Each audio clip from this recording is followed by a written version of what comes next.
Don't mention anything else I've told you. I know how to handle it. I know you know, but I want to make sure you understand. Everything I told you is strictly off limits. If I understood any better, it would be tattooed on my head. Meryl Lawrence swore me to secrecy because she was afraid. She was a senior executive for a company called Woodson Energy Solutions, where Amy Breslin had been a chemical production engineer for 14 years. They manufactured fuels for the Department of Defense, which meant their work was classified. The first thing she asked when we met was if the word confidential on my business card truly meant confidential. I told her, "Yes, ma'am, it does." "Swear to me. Swear you won't breathe a word." "I promise." 4 days earlier, Amy Breslin had taken a leave of absence without explanation and with no advance warning. She did so by email. Meryl and her bosses tried to reach Amy, but their calls and texts were not returned. A day later, Meryl went to Amy's home. Amy was gone, but nothing seemed amiss.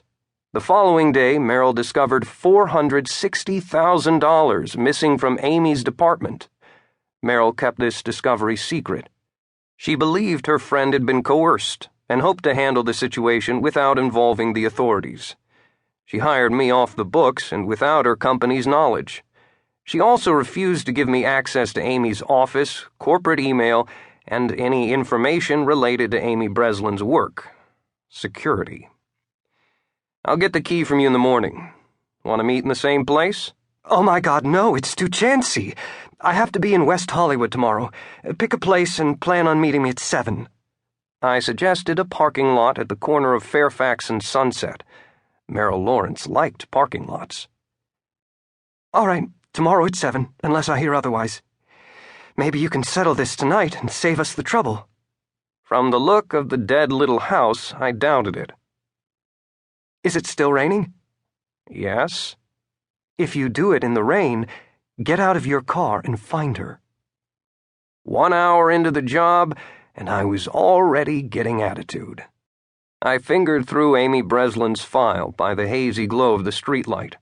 Her corporate portrait showed a round woman with light brown hair, a soft face, and the sad eyes of someone who lost her only child for reasons no sane person could understand. If she wore makeup, I could not see it. She was as anonymous as a blur in a crowd, except for the fact this particular blur possessed a PhD in chemical engineering from UCLA. I tucked her picture into my pocket.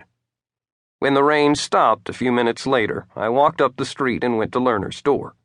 A porch lamp hung beside the door, but the bulb was as dark as the rest of the house. I knocked, waited a few seconds, and knocked again. I pressed the buzzer, but the bell didn't work any better than the lamp. Lovely. I knocked some more, then went back to my car. 12 minutes later, I was deciding whether to wait or return in the morning when an LAPD helicopter thundered overhead, so low it rattled my car.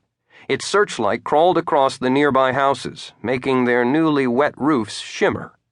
I craned my head to watch. A flashing radio car suddenly filled the street 3 blocks ahead, and more lights flashed in my mirror. A second black and white crowded the intersection 1 block behind me. The helicopter boomed over again, raking the ground with its light. I twisted and turned. Whatever was happening fast. More radio cars joined the first 2, strobing the houses with red and blue flashes, as a small army of uniformed officers dismounted to block the street. The people who lived in the houses appeared in their windows or came outside to watch. I got out of my car and watched along with them. The Los Angeles Police Department was surrounding their neighborhood like a gathering thunderstorm. A short man in a faded sweatshirt came to the door of the house behind me and called out with a Spanish accent. "What they doing?" "Setting up a perimeter. I think they're looking for someone." He joined me on the sidewalk. A woman holding a baby took his place in the door. The helicopter flew in a lazy circle 3 or 4 blocks wide, burning the earth with its searchlight. We stood below in a brilliant white pool, so bright we squinted, but then the pool was gone. The man hooked his thumbs in his pockets. "We got too much crime around here. I got babies in my house." I pointed at Lerner's. "The dark house on the next block. Does Thomas Lerner live there?" He stared.